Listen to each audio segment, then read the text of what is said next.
Jello. The Jello program, coming to you from Radio City, New York, starring Jack Benny with Mary Livingston, Phil Harris, Kenny Baker, and yours truly, Don Wilson. The orchestra opens the program with For No Rhyme or Reason.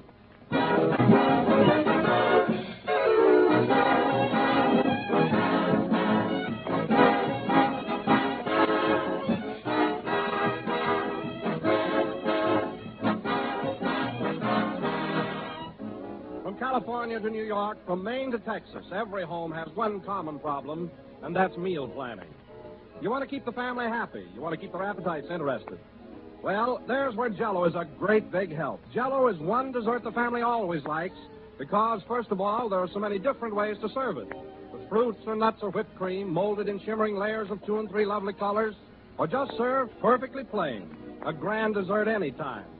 And second, and most important, Jello tastes so delicious. It's a new treat every time, for Jello brings you that extra rich fruit flavor.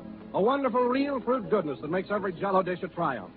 Just be sure to get genuine Jello when you buy if you want to enjoy Jello's delicious, extra rich fruit flavor. Look for the big red letters on the box. They spell Jello.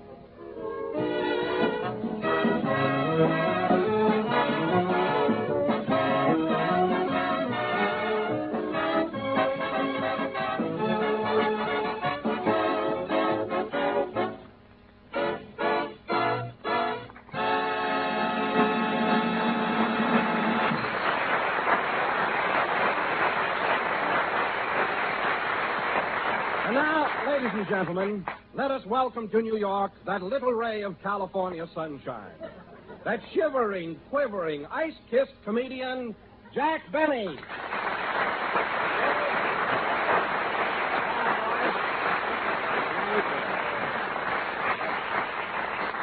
Thank you. Hello again. This is Jack Benny coming to you through a suit of long underwear. And, Don, it's sure great to be back in New York again, but, boy, this cold weather is really too much for me. Oh, Jack, I'll admit it has been pretty cold, but it's certainly much warmer today. I know that, Don, but I defrost very slowly. You know, coming from California, my blood happens to be thin, what there is of it. I can hardly stand it. I know how you feel, Jack. After the sun goes down, it does get pretty frigid. Frigid? Why, Don, the other night I slept under 6 blankets.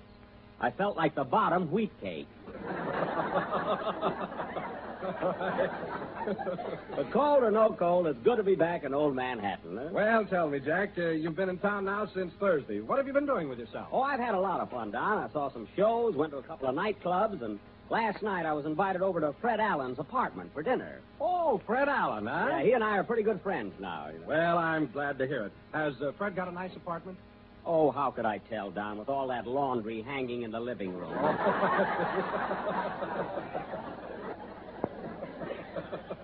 But, Don, you should have seen the meal he put on. Now, you know me, Don. I mean, you know, now I don't want to sound catty. But after all, how often do I come to New York? Maybe once a year. Well? Well, you think he could have had sardines some other night. Sardines? Yeah, I wouldn't have liked them if he'd opened them with the key to the city. Oh, really?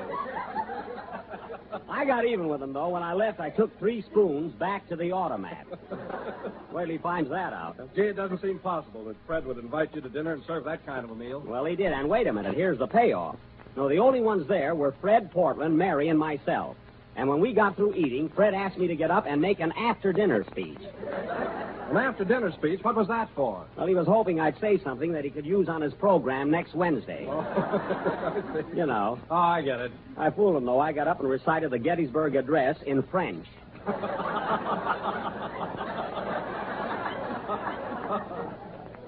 Let him use that. Anyway, Fred and I are friends now. I'm not going to start running him down. Running him down? What have you been doing up till now? Well, oh, it's you, Phil. Well, welcome to New York. Eh? That's it. Keep bowing. Flash those pearly teeth. Yes, sir. You know, Phil, I was wondering if you'd show up tonight. I haven't seen you since we got in town Thursday. Where are you living? At the Astor Bar. The Astor Bar? Well, for goodness sake, why didn't you take a room in the hotel upstairs? Funny, the bartender asked me that when I was shaving this morning. Well, I can imagine the kind of time you've been having. Say, Phil, I was just looking over the boys in the orchestra. This isn't your regular band, is it? No, Jack, these are local boys. What do you think of them? They're a fine bunch. They look like you picked them up at a rummage sale. What if I did? Their instruments are new. Oh, yeah, well, that's something, yes. But I can't understand why you didn't bring your regular band along. I offered to pay their expenses. Their expenses? That's rich. Well, I did. Sure you did. I got 14 musicians, and you wanted to put them in 7 upper berths. Well, the berths were opposite each other. They could have slept crossways. You know, the train was crowded. Crowded? Yeah, I had to share my berth with an Indian that got on at Albuquerque. Kept me up all night trying to sell me a blanket. Happened to snore once or twice. He tried to scalp me. I never thought. What a trip, huh? Hello, Jack. Here's your little glamour girl. Oh, hello, Mary. How are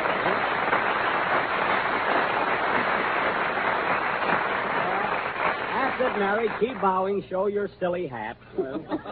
How do you like this New York weather, Mary? What a change. Burp, it's cold. Burp. That's burr.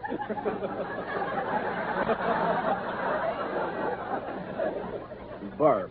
Hello, Don. Hello, Mary. We've been having a good time since we got here. Oh, swell, Don. Gee, I love winter New York. I've been taking long walks in Central Park every day. Walking in the park with all this snow? Are you crazy? It's almost gone now, Jack. Well, maybe it is, but I saw a picture of Mayor LaGuardia in front of the City Hall last week, and the snow was way up to his ears.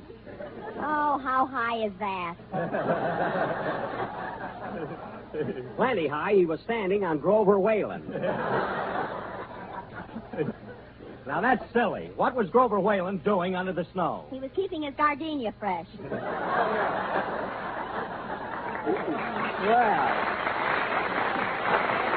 Well, thanks, Mary. I'd have never thought of that. Well, anyway, you can all have this winter weather. Every time I go out of the hotel, I just about freeze. Well, no wonder you came from California without an overcoat. Why don't you buy one? Oh, we're only going to be here a couple of weeks, say. I spend $50 or $60, you know. That's right. You can get a can of Sterno for a dime. Yeah. Now, Mary, if you don't stop ribbing me, I'll tear into that hat you're wearing tonight. You ought to see this one, folks. I think it's cute. Yeah, it sure is. Looks like something a bride would bake.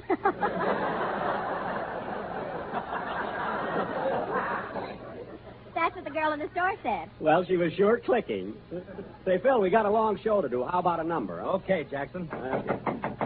Hold it a minute. Come in. Oh, how do you do? Hello, Jack. Are you busy? Well, miss, right now I'm... Oh, for heaven's sake, I'll be doggone. Rosie Nicholson. That's me. Well, gee whiz. Come in. What a surprise. Hey, fellas, this is Rosie Nicholson, a girl I used to go with when I lived here. How do you do? Hiya, Rosie. Mary, this is an old sweetheart of mine. Oh, yeah? Well, Rosie, Rosie, I haven't seen you in years. I knew you were in town, Jack, so I just thought I'd come up and say hello. Well, I'm glad you did. You're looking great. But, Rosie, you've gained a little weight, haven't you? Yeah, now I go with the guy that feeds me.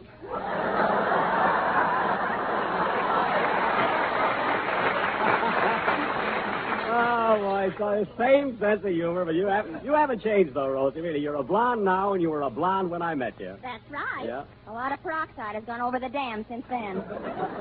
Miss Livingstone, please. Gosh, after all these years, it's sure good to see you again. Say, Rosie, are you married yet? No, but I'm still in there punching. That's the spirit, gal. Don't give up. Say, will you ever forget the fun we used to have? You know, how crazy I used to be about you? Yeah. Remember the time you gave me a lock of your hair? I'll say. Don't you wish you had it now? Keep still, Mary. We're reminiscing.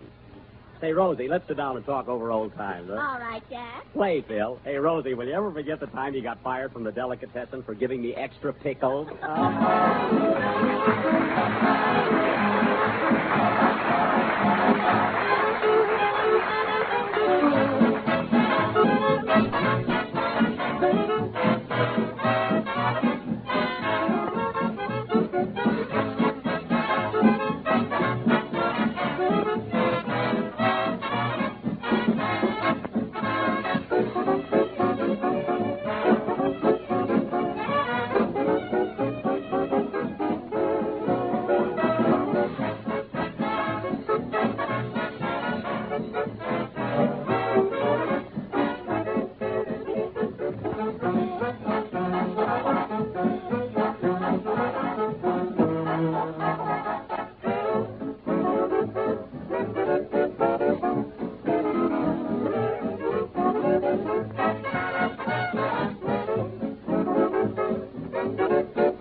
Heart Full of Dreams, played by Phil Harris and his Van Steeden Orchestra. And now, folks... and now... and now, folks, Don Wilson has an announcement of great importance to make. Take it, Don. Ladies and gentlemen, the scene is the residence of Mr. and Mrs. Homer T. Griddle in the thriving little town of East Orange, New Jersey. They've just finished their roast beef and are now enjoying their dessert. Let us tune in and hear what they have to say about our product.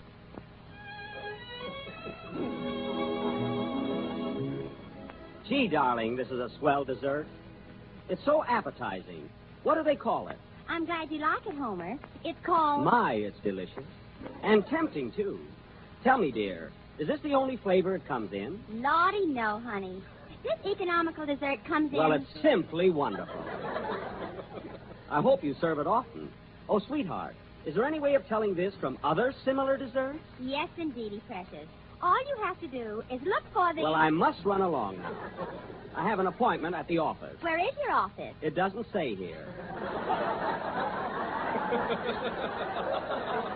Goodbye, dear. Goodbye.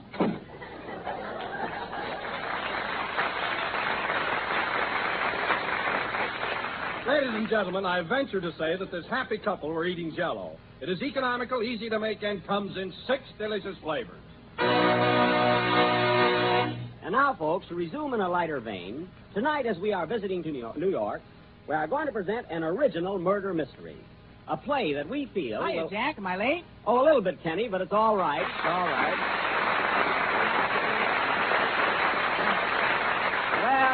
Well, look at those rosy cheeks. Say, Kenny, how do you like this kind of weather? It's a little different from Glendale, isn't it, huh? I'll say it is.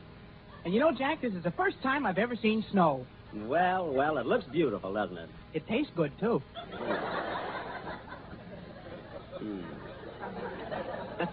Gee, but snow is funny stuff. Say, Jack, I wonder where it comes from. Well, it's very simple, Kenny.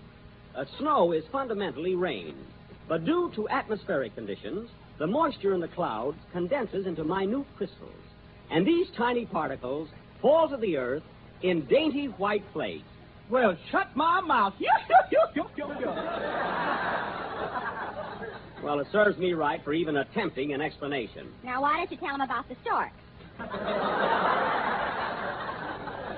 No, keep still. He asked me a question, and I answered it. I know, but ever since you bought that encyclopedia, you've been showing off. I have not. You have, too. The other day, I just asked you what time it was, and you told me how they make watches. Oh, forget it. And now, ladies and gentlemen, as I started to announce, we are going to present an original... Hey, Jack, yes? Is that Kenny Baker, your tenor singer? Oh, yes, Rosie. Oh, Kenny, this is Miss Nicholson, the girl I used to go with. Gee. Yeah. Do you live in New York, Miss Nicholson? Yes, I do. Are you a siren? Kenny!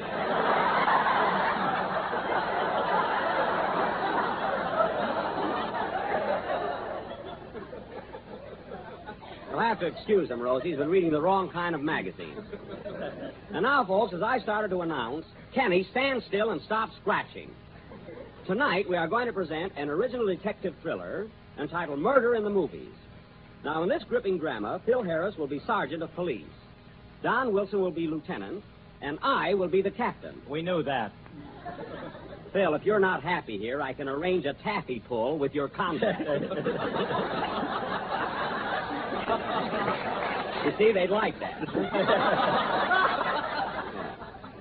Now, let's see. Well, I think that Stop before... arguing, Phil. Jack should be police captain and nobody else. Why should he be? Just give me one reason. I'll give you 2. He's got flat feet. Now, wait a minute, Mary. My feet are not flat. Go on. Your Yeah. footprints on the beach have fooled many a duck hunter. Well, I can't help that. Now, let's see. Well, Jack, is it really true that you purposely flattened your feet the day the United States entered the World War? No, Don, the World War had nothing to do with it. It was an accident. An accident? How could you accidentally flatten your feet? But I was hanging out of a window at the time, and I was so surprised at the war news that I dropped. That's ridiculous. Why were you hanging out of a window? Because we were a large family, and shut up.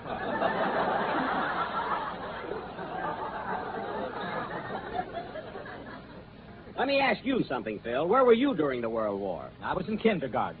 Kindergarten? What are you laughing at? I'll bet he had a flask at his rompers. You said it. Any guy that'll put on rompers just to avoid being shot, I have no sympathy for. Now, getting back to our play, I will be the captain, and Kenny, you work in a moving picture theater, so you're a ticket taker. Okay. Can I wear my new galoshes? No, Kenny, and incidentally, you're not supposed to wear galoshes indoors, so take them right off. What, and go barefooted? Barefooted? Kenny, you mean to tell me you haven't got shoes under those galoshes? What do you think I am, a sissy? Well, you got a high voice, if that's what you mean. Now, Mary, you're going to work in the same moving picture theater. You're a cashier. That's me, Shortchange Livingston. Well, there'll be none of that. And now, folks, our play, Murder in the Movies, will go on immediately after Kenny's song. Are you ready, Kenny? Yeah. Well, go ahead. And stop that scratching. Are you wearing long underwear or have you been to the flea circus? Both. Oh, you poor kid. Sing.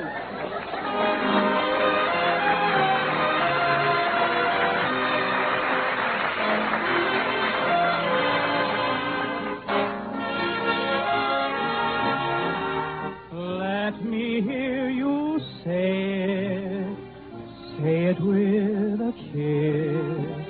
If you mean that look I've seen, say it with a kiss. You don't have to know the words to love's familiar tune. Say it with a kiss and say it soon.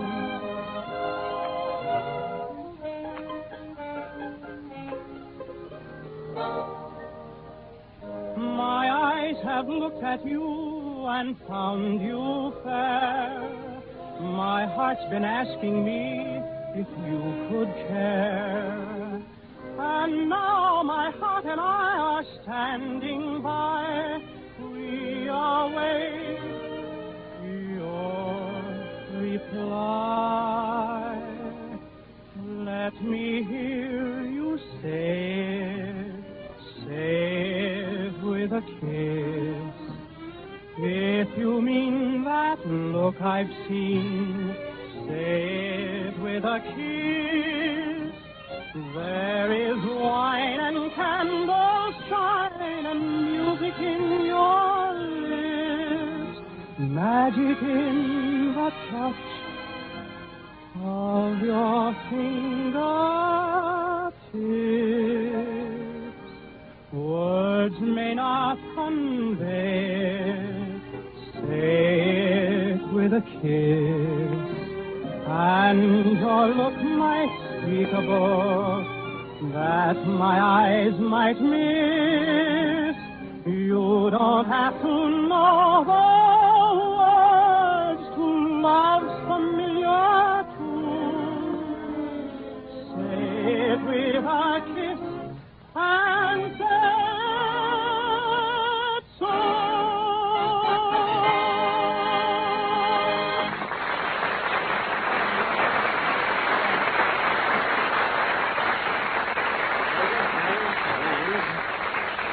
That was Say It With a Kiss, sung by Kenny Baker. And Kenny, that was simply marvelous. Thanks, Jack. Your kindness is exceeded only by your good looks. Well. Hey, where did that come from? And now, folks, before somebody says something, he couldn't let that line go by without making a face at me. And now, folks, we will proceed with our original dramatic thriller entitled Murder at the Movies, or Please Don't Talk About Me When I'm Gone. The scene opens at police headquarters, where we find Captain O'Benny and his assistants, Lieutenant Wilson and Sergeant Harris. Curtain. Music.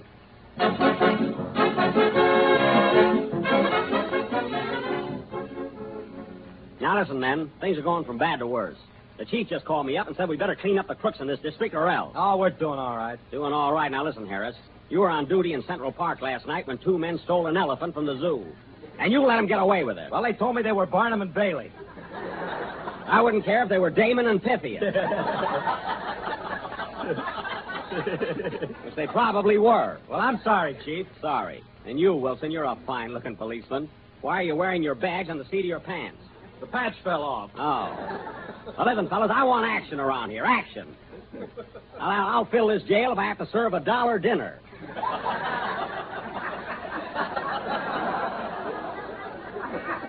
That's what. I'll take it.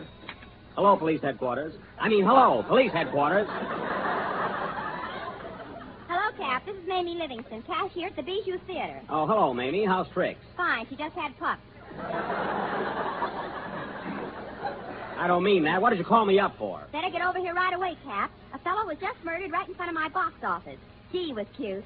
Murdered, eh? How do you know he's dead? He doesn't wink back.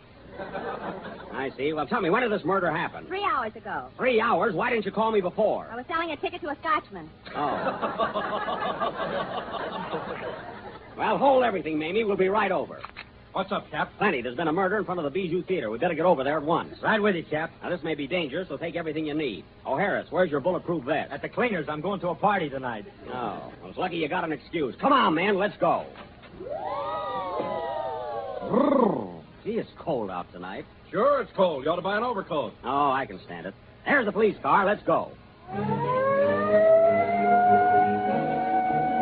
Calling all cars. Calling all cars. Murder at the Bijou Theater. Also free dishes. That is all. Step on it, Wilson. I've almost got a set. Say, Cap, can we stop by Joe's pawn shop for a minute? What for? I want to pick up my gun. We haven't got time for that. Come on, give her the gas, Wilson. Okay.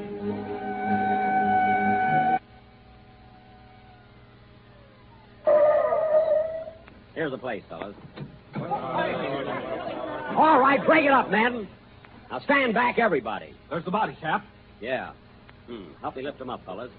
I'll take his overcoat for evidence.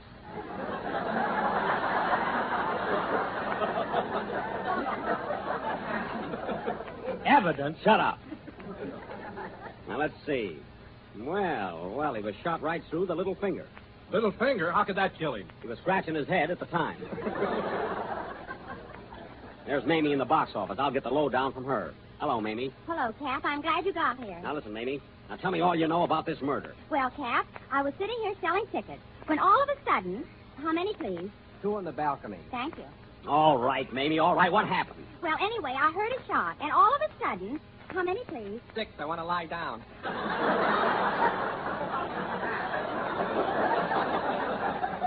Now, come on, Mamie. I got to get the facts. What did the murderer look like? What was the color of his hair? I don't know. He had a hat on. Well, his eyes, then. His eyes. What color were his eyes? He had dark glasses on. Oh, well, what about his face? What did his face look like? A veal cutlet. You're trying to shield him. Now, where did he go? Well, as soon as he fired the shot, he ran into the theater. That's what I wanted to know. Come on, boys. We'll go in after him. Where with you, Cap?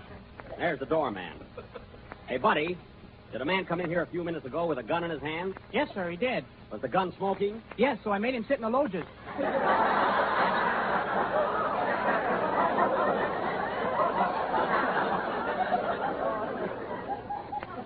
You hear that? Now, let's go in, men. This is a cinch. Oh, I'm sorry, mister, but you fellows will have to have tickets. Tickets? We're the police, and we're after a criminal. Here, look at our badges. They're very pretty, but you gotta have tickets. Oh, all right. Hey, Wilson, buy 3 tickets. Okay. Now, see here, buddy. Did you get a good look at the murderer? Yes. He had purple hair, yellow eyes, and light green complexion. Now, that's ridiculous. How could he look like that? It could have been something I ate, you know. Oh, you're no help. Here are the tickets, Cap. Here you are, buddy. Hold your steps, please. Now, come on, man. The kid told us he went upstairs. Follow me. Okay, men. Here are the loges. Now, let's take it easy. We got him cornered now. Doves, please. Oh, here you are. I'm sorry, sir, but these tickets are for the main floor. Now, look here, buddy. We're the law. We're after a desperate criminal. He's sitting in the loges. Well, if he can afford it, can't you? Oh, all right. What do we owe you? 45 cents extra for 3 tickets. Here you are. Make a note of that, Harris. 65 cents for expenses. Now, let's see. Here are the loges. Hey, fellas, I bet that's him there on that end seat. He looks like a killer. Yeah. Quiet, men. Let's sneak up on him.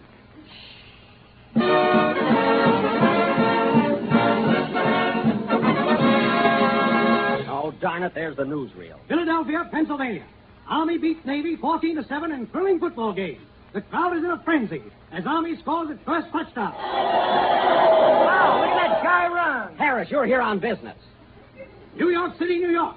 Animal lovers mourn the loss of Oscar the elephant, which was stolen last night from Central Park Zoo. Police are baffled. We are not. Then where's the elephant? Never mind, we'll find him. Hollywood, California. Bevy of beautiful girls arrive in Hollywood to take part in beauty contests. Look at those gorgeous creatures as they step off the plane.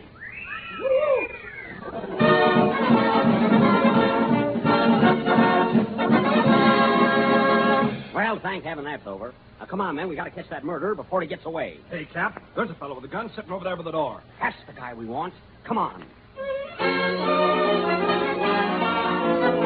Oh, now what's that? It's the feature picture. Look!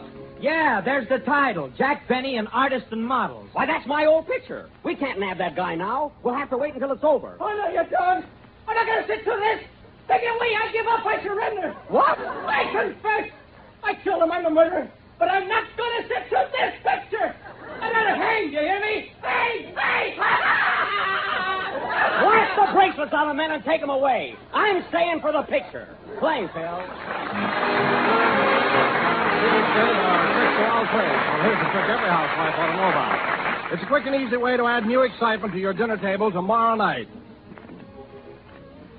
Serve the new Jello vanilla pudding with crisp toasted nut meats folded right into it. It's inviting, it's new, it's delicious. For Jello vanilla pudding has a marvelous flavor, creamy, delicate, and smooth as satin. It's made with real vanilla. That's why it's so tempting and good. Then try the new Jello butterscotch pudding. It's just as delicious as the vanilla, for it's rich with old-fashioned butterscotch flavor, a flavor your whole family will love. And it has a golden taffy color that makes you hungry just to look at it. And then try Jello chocolate pudding. Every bit as tempting as the kind that Mother used to make, but far quicker and easier. For all three new Jello puddings can be prepared in next to no time with just a few minutes cooking. Simple directions are in every package. So ask your grocer tomorrow for all three Jello puddings. Vanilla, butterscotch, and chocolate. We're a little late, so good night, folks.